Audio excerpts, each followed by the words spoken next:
خبره وکړم چې تاسو د افغانستان د اسلامي جمهوریت نوم ډیر په سپکه باندې اخلئ، نو بیا موږ هم مجبور یو چې تاسو ته ترهګره ډله ووایو. که دا هم په ځان لورګي تاسو هم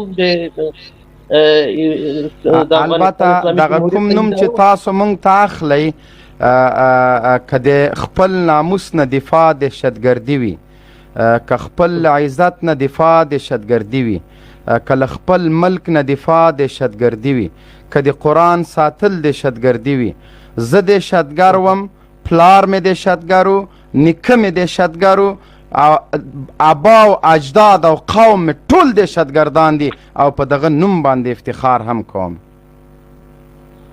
درسته ده. نو بیا که یو د لغړې شرمېدلې بدبویه او نجس دیموکراسۍ د طرفدار له خولې که ماته تروریست ویل کېږي، زه په افتخار کوم.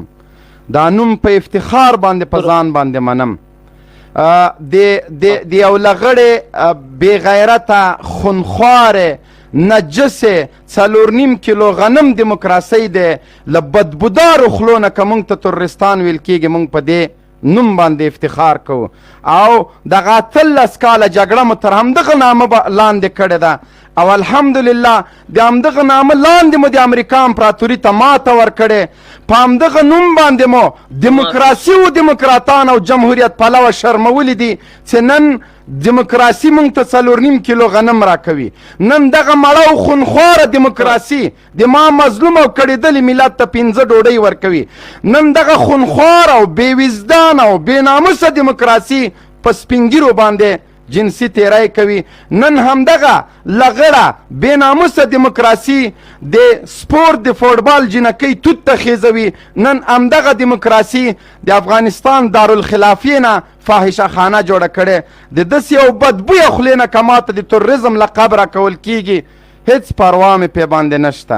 مهرباني وکړه موضوع ته راشه. دا بیرغ د مونږ کارنامې لري، دا تاریخونه لري، دا ویاړونه ځان سره لري. دې بیرغ د امریکا امپراتوري نرسکوره کړی، لیکن د کوم بیرغ تر څنګ چې ته ناست یې او ولاړې، د 52 هیوادونه په ما راوستي دي. دې د ما د خویندو لمنې اوچتې کړي دي. دې د ما بچي په شهادت رسولي. دې د پنجابي تر نامه لاندې د ما بچي په باروتو سوځولي. دغه بیرغ چې ته تر څنګ ولاړې، دې قرآن کریم په ډازو باندې ویشتلی ده. که خبرې لرې خبرې وکړه، که نه تر دې سپېڅلی ویاړلی او دروند بیرغ زه په نړۍ کې نه وینم. دې د نړۍ امپراتورانو ته ماته ورکړې. دې بیرغ په خپل ضمیر کې تر اوسه غلامي نه ده کړې. دې بیرغ د امریکا او دیموکراسي امپراتوري نسکوره کړې. دې بیرغ په افغانستان کې صلیبي نښکرې نسکورې کړې دي. دا هغه بیرغ ده چې د ټولې نړۍ مسلمانان په باندې افتخار کوي. دا هغه بیرغ ده چې د دې بیرغ تر سوري لاندې اتلان خپل په وجود پورې بارود تړي. لیکن هغه بیرغ ده چې د دې بیرغ تر لاندې عسکرانو امریکایي ځناورو ته ویلې چې لاس مه اچوه. د ما او د تا تر منځ د بیرغ دومره توفیر ده. موضوع ته راشه، زه قاري صاحب راخلم. له داسې بدبوداره خولو نه که موږ ته تروریستان ویل کېږي، موږ په افتخار کوو. له داسې بدبوداره خولو نه، له داسې لغړې او نجسې دیموکراسۍ له خولې نه که موږ ته تروریستان ویل کېږي، فخر پې کوو، افتخار پې کوو. د موږ ابا او اجداد تروریستانو چې له روسانو او له انګریزانو سره جنګونه کول.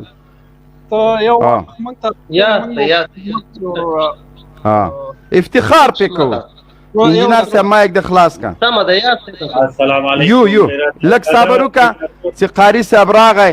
که د تا په جای وای ما په دې لایف کې خپله پازم پرې کوله، خو چون حیا نه لرې، غیرت نه لرې، تر اوسه موږ سره لا په لایف کې ګډون کوې ورناست. مهرباني وکړه ډاکټر صاحب. السلام علیکم. وروره که تاسو پوښتنه لرئ نو پوښتنه مو د ادب په چوکاټ کې مطرح کړئ، ستاسو پوښتنو ته به موږ ځواب درکړو. او که ستاسو هدف اهانت وي او توهین وي، هغه نو جدا خبر ده.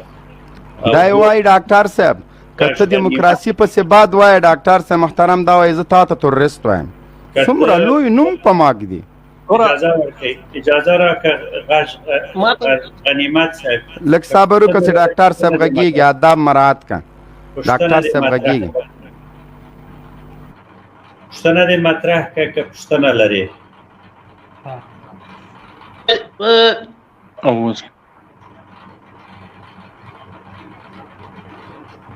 زه ستا غږ نه لرم. مبین صاحب زما غږ ستا سره ستا غږ شته قاري صاحب محترم. مخکې وم زما نوبت مخکې وروره ورور که پوښتنه لري مهرباني وکړه وروره ته پوښتنه وکړه. ته دې پوښتنه نه د دې نه وروسته یې تا واخده تا ته چې ما څومره عزت درکړه کېدای شي دا درته کافي و. دا بل ورور واخده مهرباني وکړه. السلام علیکم ورحمت الله وبرکاته. د بل ورور نوبت ده ګستاخي مه کوه چې بیا دې کته اچومه. صبر مهرباني وکړه ورور. دا به زه کاته کوم.